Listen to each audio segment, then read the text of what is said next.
So here it is, the great blizzard in quotations of 2017.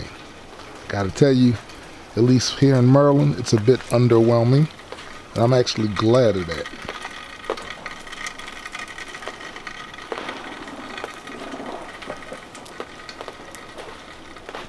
Last year in January, we had a huge blizzard. This, basically nothing, little ice, little snow. Hopefully it'll be gone by the end of the week.